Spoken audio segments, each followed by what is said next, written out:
There are many truly unbelievable stories that have come from World War II, from heroes performing superhuman feats on the battlefield to unspeakable tragedies that occurred at massive scale.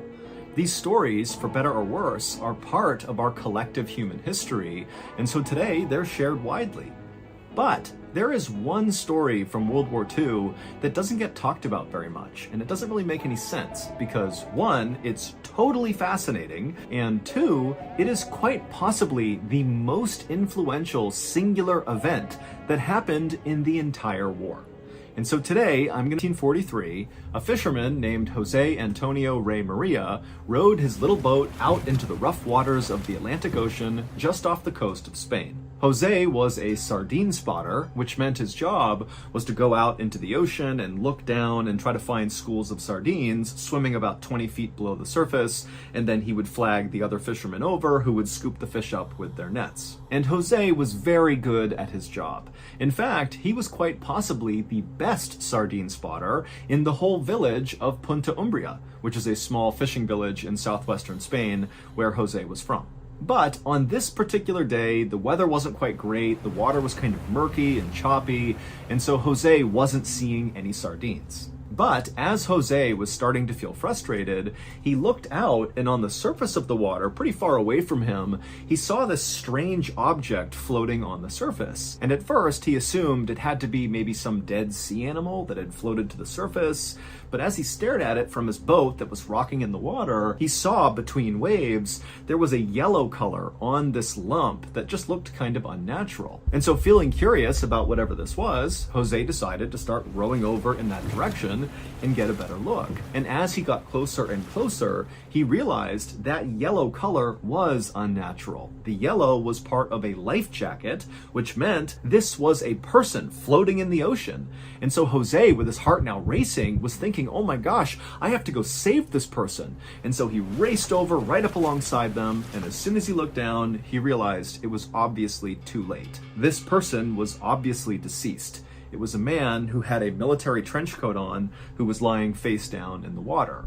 And so Jose reached into the water and rolled the guy over, and immediately he was hit with this horrible smell, and then he looked at the face of this dead person and he was horrified. The guy's eyes were sunken into his skull, he had mold growing on his chin, bones were exposed, and it almost looked like the dead guy's face was trapped in this kind of ghastly expression, as if the last thing he experienced was horrifying before he died.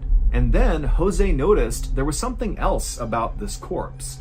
There was a chain wrapped around his wrist, and that chain extended deep into the water. And so Jose grabbed the chain and began reeling it back in, and eventually he pulled out this big black briefcase that had a code on the top of it that you would need to enter in order to open it. Now, for context, at this time in Europe, World War II was raging from Britain to Russia. And so there were literally thousands of dead corpses scattered all over the world, basically, around the areas where fighting was taking place. So at this time, finding a dead soldier floating out in the middle of the ocean was actually not that uncommon. But in Spain, where Jose was, this was uncommon because Spain had not entered World War II. They were a neutral country. And so because there was no fighting happening there should not have been any dead soldiers floating just off their coastline. And so Jose stared transfixed at this dead soldier in his briefcase for a couple more moments, and then he kind of broke out of it and turned and yelled to the other fishermen who were out there in another boat and tried to flag them over to help get this corpse out of the water. But the other fishermen, when they realized what Jose was asking them to do, they said, no, we're not helping you with that. We're not touching the dead body. And so Jose just grabbed the dead body with one arm, and then awkwardly with his other arm, he managed to row this boat and drag along this corpse all the way back to the beach.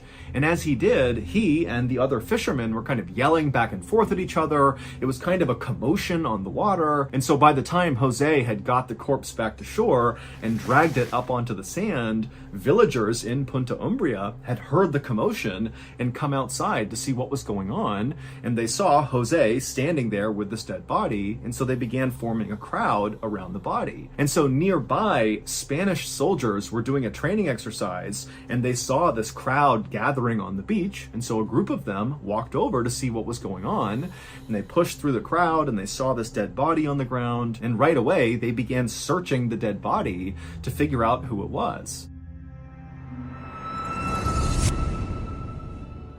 Last night, I got a call from a random Nigerian phone number.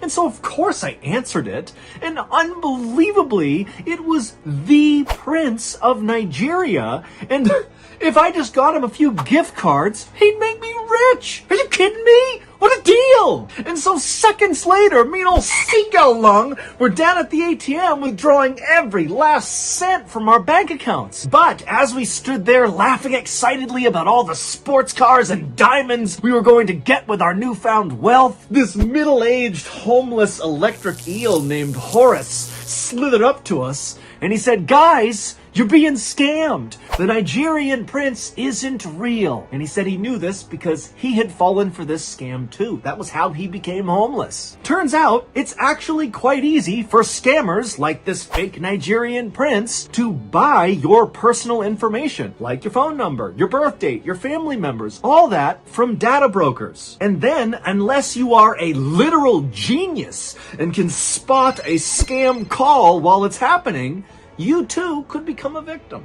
Or you could just sign up for Aura and not have to worry about any of this. Aura is a service that identifies which data brokers are selling your personal information to these scammers, and they will reach out on your behalf and have that information removed. Boom, done. Aura also protects against online threats with parental controls, antivirus, VPN, password management, identity theft insurance, and more. So you can either let people continue to exploit and profit off of your private information, or you can go to aura.com/Mr. Ballin to start your 2-week free trial now. Okay, back to the story.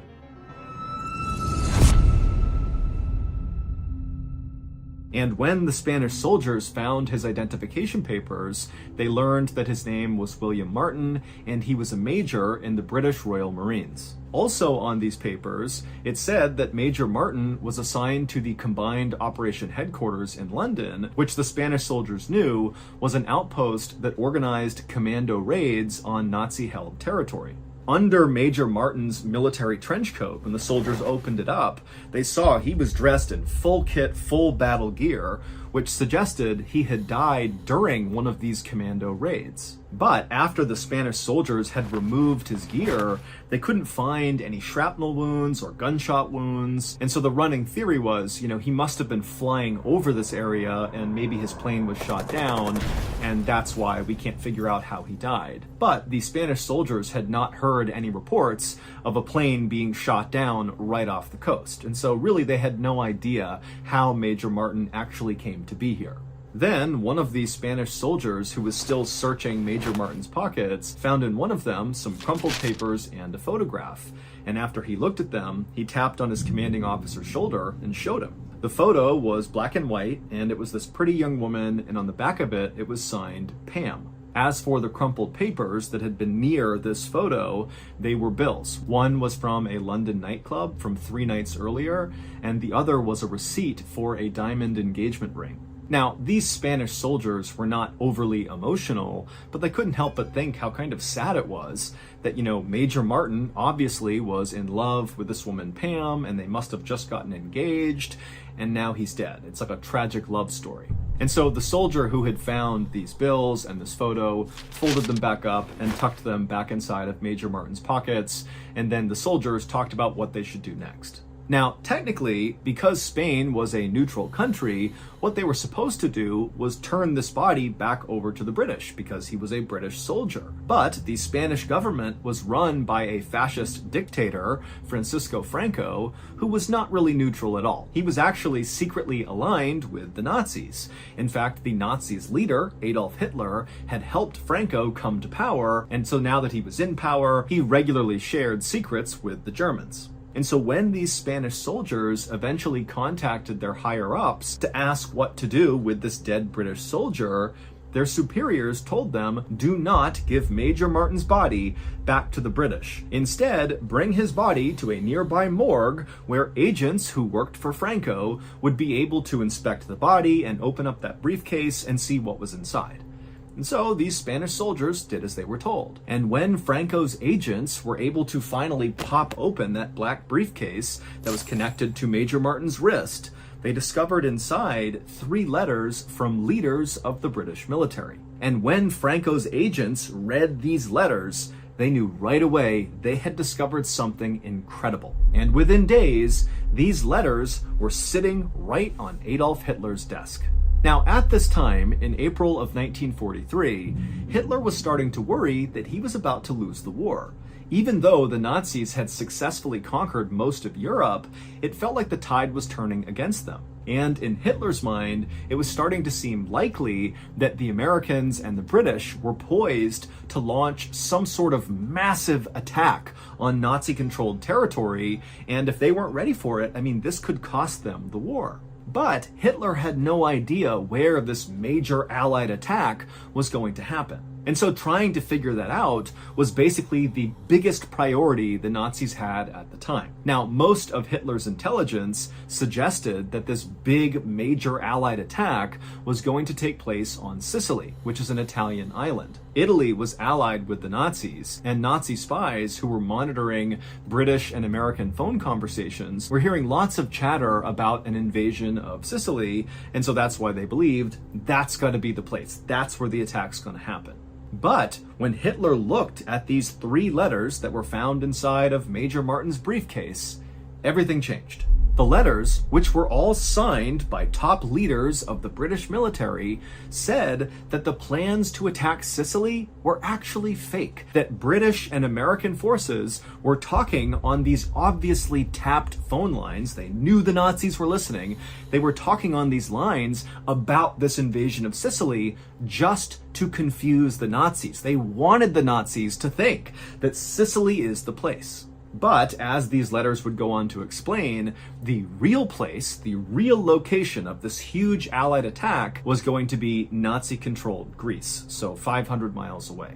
And so as Hitler is reading this, he's terrified because in his mind, he always thought Greece was really the Nazis' weakest link. And so to get this intelligence, it was the equivalent of like winning the lottery. Suddenly, Hitler went from having no idea where this huge attack on him was going to be to knowing exactly where it was going to be and knowing that he would have the time to shore up his weakest link, Greece. And so, on May 12th, 1943, less than 2 weeks after Jose the sardine spotter found Major Martin's body floating off the coast of Punta Umbria, Hitler sent a military directive to all of his leaders to prepare for a huge Allied attack, not on Sicily, but on Greece. And before long, German tanks were rumbling from southern France to Greece, and tens of thousands of German soldiers were setting up barriers on Greek beaches to repel the invasion. And then out at sea, the famous German U-boats, their submarines, which were so deadly during World War II, were out all over the place, getting ready to shoot any Allied ships that came towards the shore. In short, the Nazis were ready. But by July 9th, so 2 months later, nothing had happened. There had been no major Allied attack on Greece, on Sicily, or anywhere else for that matter. Meanwhile, back in Sicily on July 9th, one of the few soldiers who was still stationed there, because remember, all those soldiers had been pushed to Greece, one of the few remaining soldiers was in his bunk writing a letter to his mother, and he would detail that it just felt too quiet in Sicily. And after he had written this letter, signed it, and put it away, he heard outside a massive booming sound. And so he ran outside and he looked in horror towards the horizon. Now, instead of being a beautiful, clear blue, it was black with smoke and warships as far as the eye could see. He couldn't even count the number of warships on the horizon. And they were all coming right towards Sicily, firing their cannons and guns. This was the big Allied attack. It was on Sicily. The few soldiers in Sicily who came out of their bunkers and looked out and saw this knew right away that they were so ridiculously outnumbered that there was absolutely no hope. And so the soldier who had just written to his mother about how calm it seemed here, along with several others who was standing near him, they immediately just took off their uniforms and ran. And soon the other soldiers on the island began coming out of their cover and seeing they were under attack, and most of them did the same thing. Everybody basically ran away. And so the British and the Americans that were coming on warships barely had to fight. They took over Sicily incredibly easily, and within a few weeks, the Allies had complete control over the island, and the Italian government had been overthrown. Hitler had thought this secret intelligence he had found inside of Major Martin's briefcase would help him win the war. But in reality, those letters actually proved to be the beginning of the end for the Nazis. It would turn out Major William Martin, the dead British soldier that Jose the sardine spotter found off the coast of Punta Umbria, Spain, was not really who he appeared to be. In reality, Major William Martin didn't exist. The body definitely existed. That was a real dead body, but the identification of the body was fake. It had been fabricated by two very smart British intelligence officers named Ewan Montague and Charles Chumley as part of their very famous operation called Operation Mincemeat. And this operation was truly one of a kind. It was designed entirely to trick Hitler. The Allies knew if they dropped a dead British soldier off the coast of Spain, a neutral country, that they would turn it over to the Germans. And that's exactly what happened.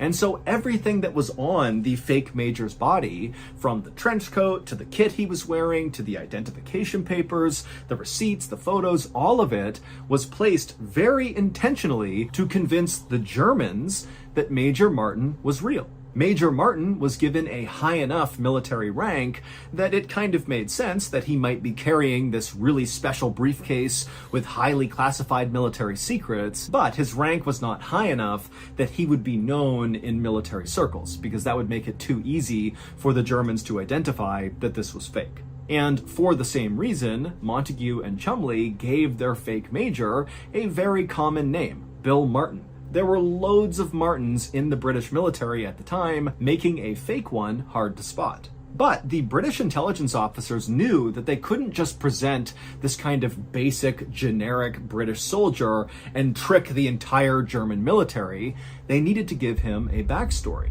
And so Chumley and Montague spent as much time on Major Martin's uniform and what he was wearing as they did on his fake love affair with Pam. Montague and Chumley had a woman on their staff write these phony love letters to Major Martin, pretending to be Pam, and she wrote in beautiful curling penmanship, talking about how difficult it was to be in love with him during a war. And then also Chumley and Montague got that receipt for the diamond engagement ring, along with the nightclub receipt from just a couple of days earlier, and they tucked that into his pocket, really making it feel like this tragic love story. And so it was a combination of all of these details that had been thought through so carefully by these intelligence officers that really made Major Martin seem 100% real. As for the real identification of the dead body, it belonged to a 34-year-old homeless man from London named Glendor Michael. Michael had lived this wretched, miserable life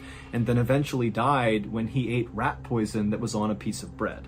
We don't know if he tried to kill himself or if it was accidental. Michael's body had been stored in a refrigerator in a morgue unclaimed for months when Montague and Chumley found out about him and decided he would be perfect because no one would notice if his body went missing. And so ultimately, Operation Mincemeat was a massive success. Hitler completely mistook a homeless man from London for a relatively high-ranking British military officer carrying international secrets on his wrist, and it cost Hitler the war.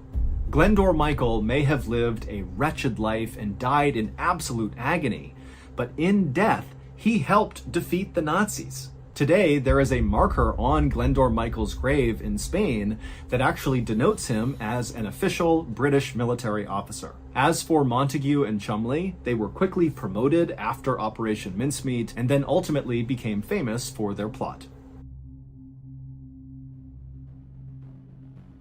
So that's going to do it. If you got something out of today's story and you want to hear more like it, be sure to check out our podcast called the Mr. Ballin Podcast, where we have hundreds more stories just like this one, but many of them are only available on the podcast.